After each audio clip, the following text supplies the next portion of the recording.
By the time we hit 40, half of us will have been infected at some point with cytomegalovirus, also known as CMV. Now, in most cases, there are no symptoms, but pregnant women who contract the virus can pass it along to their babies, and that's what happened to one woman from Georgia.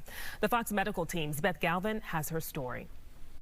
Can you come step up on the scale? Visiting Children's Healthcare of Atlanta, Mason Barnes is a pretty typical 3-year-old who just happens to be wearing cochlear implants. He wakes up in the morning, he says, "Where are my ears?" And we put them on and then go about our day. Brooke Barnes' twins, Mason and Millie, were born in March of 2020, both seemingly healthy. We had no idea that anything was wrong until he didn't pass his newborn hearing screen. Months later, Mason would be diagnosed with something known as congenital CMV. CMV is Cytomegalovirus. People don't realize how common CMV is.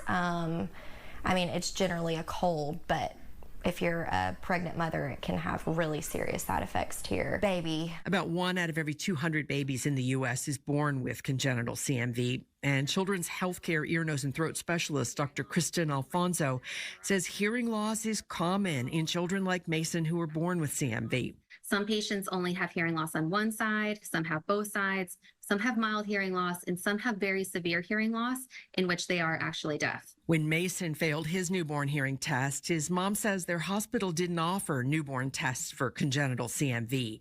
So the hospital sent a blood sample to the CDC to test for the virus, and Mason was referred to an audiologist. But getting the CDC test results and a diagnosis took months.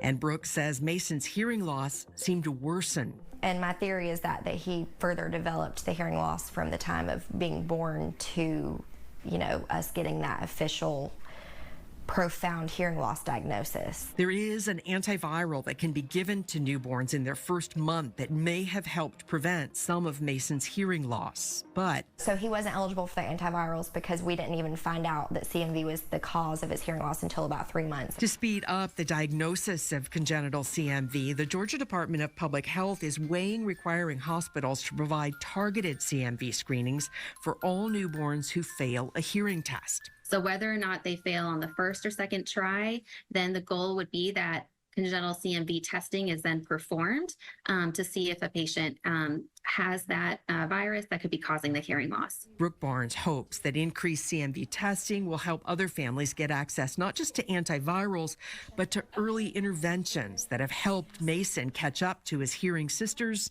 and his friends. We really quickly got him hearing aids at like 2 to 3 months old. But with the cochlears is when he could get the full speech sounds and hear all the things.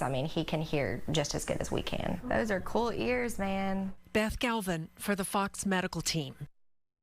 Well, congenital CMV is usually diagnosed in newborns with a urine or saliva test, but the specimen has to be collected in the first 2 or 3 weeks of life. That's the only way to confirm a baby was infected in the womb and might be at higher risk of birth defects.